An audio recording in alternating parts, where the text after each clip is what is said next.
everyone, I'm Katie Janae. I am an independent college consultant, and I wanted to take this time to share on this video why I do what I do and a little bit of background about me. So what better place to film than here at Harvard? I am standing right in front of the Harvard Library. There's so much history in this majestic place. I just wish I can come here and experience college life all over again. So a little bit about me. The last time I was actually here was to go to the Social Enterprise Conference that Harvard does every year. Social enterprise is like a hybrid between nonprofit and for-profit companies. So it's trying to find the place where you can have a for-profit company with social good, which actually brings me to the point of why I started Pangaea. So I'm actually really passionate about business, and I love creating. I'm a conceptual thinker, as my advertising professor told me in college, which kind of helped me understand a little bit about myself, because I was always struggling trying to find my place and what I was supposed to be doing. So when I told her everything, she's like, Katie, you're a big idea person. You create ideas, you find solutions to creative problems. You creatively find solutions to problems, and you always find like a way around it. And I really didn't know what to do with that, right? That's why I went into advertising, because I thought I can be creative and come up with different solutions. So actually graduating college, I majored in advertising. I minored in entrepreneurship because I love business, like I told you, and creating businesses. So from college, I went to work in marketing and advertising. I worked for CBS Outdoor, which is now Outdoor Media. CBS Outdoor is one of the largest outdoor media companies. They manage almost 50% of the inventory of billboards and transit advertising that you see everywhere you drive. Then when I was working there, I was recruited by the Miami Heat. And so I ended up working in corporate partnerships there, doing some more advertising and sales. And after that, I was tired of selling, and I felt there was just, I felt unfulfilled with my purpose at work. I really felt like I wasn't contributing to society in any positive way. I was literally just subliminally putting messages out there and promoting consumerism, which, again, if I'm promoting the right message, there's no problem with that, but I didn't get to choose. So the process that I actually went through to find what it is that I really was passionate about and what I wanted to do is how I actually work with my students. So I was at an Erykah Badu concert with one of my best friends, and we were sitting in the arena, which was also part of the Miami Heat. And as I was talking to her, I said, I'm really unhappy with what I'm doing. I don't feel like I'm contributing. This is a very fun job, but I really felt like there was just something in my heart telling me you can do something greater. And she asked me, what do you want to do? And I said, I want to help people.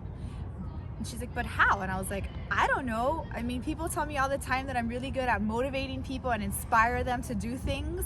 So I was like, I don't know what that's called. And she said, it's called a life coach. So I had no idea what a life coach was. So that night I went home and I Googled life coach. And when I found out what it was, it actually sounded like the perfect job for me. I said, wow, this is exactly what I wanted to do. So I started looking up a couple of famous life coaches like Tony Robbins and other people doing the same thing.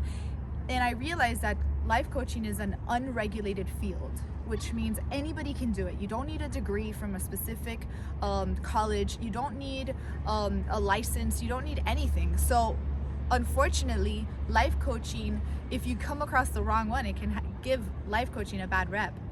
And I didn't really want to be in a field that was just all over the place. So, and also I was 22 or 23 at the time, and I didn't feel like I knew much about life to give any advice to anybody. And so when I was looking into life coaching, the demographic of people that hire life coaches are about in their probably late 30s and into their 40s. And so there was not much I could offer them because I was so young and I didn't know what going through a divorce felt like. I didn't know what losing a business felt like. I didn't know what going through job loss felt like. And so I decided to just kind of let's go through this process of elimination. So this is a process that I went through that I'm gonna go through with my students. So I go backwards, right? I pretty much go with, what is it that I like to do? What does that sound like? So we don't put labels. Let's not put labels on anything. Let's just go with feelings and actions that we like to take. And then from those actions and those feelings, we start finding the definition of what your career name or title would look like. And then from there we figure out, okay, how can we tailor this career to your lifestyle and your dreams that you'd like to have in the future. And so what I was looking at was, all right, I can't help people in their 40s, but how can I help people in their 30s or their 20s, right? In my age group at the time. And so in my 20s, yes, people of course needed help figuring out what kind of jobs they wanted to have graduating from college, but there's so much college debt that they can't hire a life coach even if they wanted to. So I was like, okay, that's not gonna work. Let's go younger. What do younger people need? Teenagers.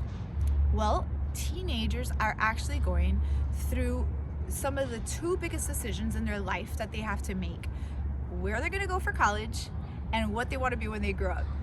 And I was like, wow, that sounds like the funnest problem to have or to solve. And what's that called? So I Googled it, and sure enough, it was college counseling. When I saw the title college counseling, I was so put off by it. And that's why I say, don't look for careers by titles, because you'll get turned off by just the title alone. College counseling is not anything that strokes your ego. I mean, it just doesn't come off as sexy and attractive as saying I work for the Miami Heat or I work in advertising. It's just kind of bleh.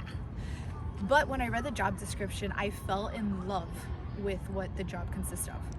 And when I was looking through, okay, college counseling at a school, I was like, absolutely not. I am not doing college counseling at a school. There's too much red tape around it, too many rules and regulations. They make you do things you don't want to do. At least that was my opinion. And then after actually working as a college counselor at a high school, I realized it's true. So I was like, you know what?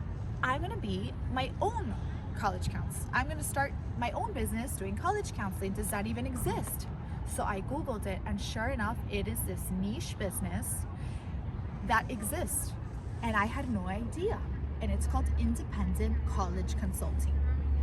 So I looked into it and I said, absolutely, this is what I wanted to do. So tip number 3 of how you go about figuring this out. So first step is look for the actions and the feelings of what you want, what kind of actions you like to take, and what kind of feelings you like to have. Then number 2 is Google what type of positions or what those actions look like in terms of a career, or talk to someone that knows enough about different careers that can kind of orient you. Look at the job description. And then 3, find how that job could tailor into your lifestyle. So for me, when I chose to do independent college consulting, it was perfect for the type of lifestyle I wanted to have. So step number 4 is look into who is doing it, who is really successful doing what you want to do, and look at what they did to achieve their level of excellence and their reputation. So when I looked into some independent college consultants that were killing it in the field, I realized, wow, they all actually went to school through some certificate programs for specifically college counseling. And so I said, okay, I guess I'm going back to school. So I went back to school and I got my certificate in college counseling from UCLA. It was the best money I've ever spent. So I learned everything I needed to do to start my practice and be able to do it. I'll tell you a little bit about my high school experience in another video, but just so you know, I led myself through the whole process, and pretty much I got paid to go to school. And that's how I also know how to do this. So fast forward, after I got my certificate in college counseling, I started my business, and lo and behold, here I am. I've been doing this for 9 years now. I absolutely love it. There's not a day that goes by that I am not absolutely ecstatic for being able to change a family and a student's life. I feel that every day.